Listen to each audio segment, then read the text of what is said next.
18 trips, 1 year.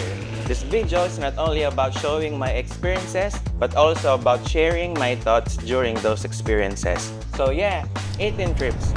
Those 18 consist of hikes, concerts, staycations, papa short, long, with family, with friends, and solo. And bago pa sabihin ng iba na ang dami kong pera, hindi po. I do this while working during some of those trips. Clear? Clear. 2024, I started this year saying I want to be free and happy. During that time, actually di ko alam kung ano ang context ng pagiging free and happy para sa akin. Ang alam ko lang, nararamdaman ko ang mga yan kapag nagta-travel ako. And so, I started traveling. Nung una, nag-solo joiner ako sa isang Sagada trip. And wow, oh wow, I felt those two things I was looking for. And so, the fire to travel more ignited in me.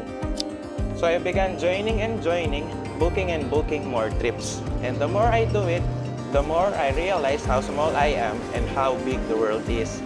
Nakaka-amaze kasi I feel there's so much more to know and discover about the world and its people. And I just have this sense of wonder to uncover it. Naalala ko, the first time I saw Sea of Clouds at Marlborough Hills sa Sagada, grabe, that was an emotional moment to me. I remember closing my eyes talking to God how amazing He is. I also realized back then na itong mga magagandang moments sa buhay, makikita ko lang if I'll continue traveling. And so I did.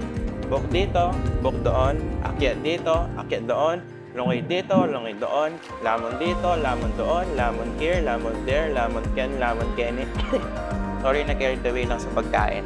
And one cool thing about it, I started meeting more and more and more and more people. Some of whom turned into friends, while some of my old friends became best friends. The more I traveled, the more I connected with people. Speaking of travel, this year was actually my first time riding a plane. Probably one of the Valentine's days na hindi ko malilimutan. Kasi I spent it treating my mom a Boracay date. First time namin mag-Boracay, happy days. You know, a big part of why I have what I have is because of my parents. And to me, to be able na in that way makabawi kahit papano is really important to me. I just hope na one day makasama na ang tatay once he finally retires. Speaking of first, it was also my first time watching a concert of an international band. And I went on 3 of them. Grabbing feeling, especially yung sa Hillsong. Parang di lang siya concert eh, it was a worship night.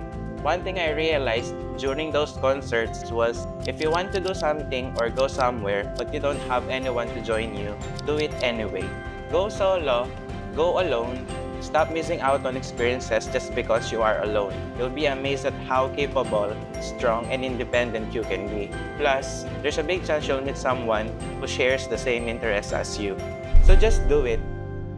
And isa pang first time ko this year was traveling even on weekdays na may pasok ako. Isang napakalaking blessing na meron ng isang remote worker na gaya ko. Tiring nga lang kasi I'm torn between enjoying my trip versus doing my job, in which I have to find the right balance. Kasi at the end of the day, it was that job who funds my trip. But there was this one trip where I dared to choose both. So what happened was, I got almost no sleep at all. Like, for real. And because of that, I got sick nung kauwi. Serves me right. Still no regret though, kasi I was able to really enjoy the trip and got to spend a lot of time with the people I'm with. This year, I also started making it a point not to miss special family gatherings and occasions. Dami ko na-miss the previous years just because I was so focused on my career and other important things. Actually, kahit naman ngayon. But I just decided to give more time to myself and to my family. Family is very, very, very important to me.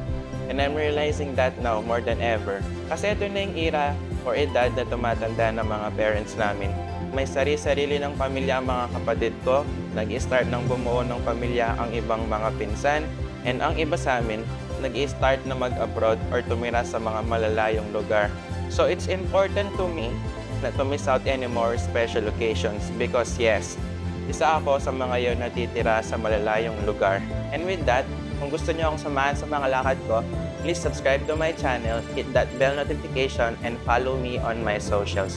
Salamat sa panonood, see you sa daan, and see you sa Gada.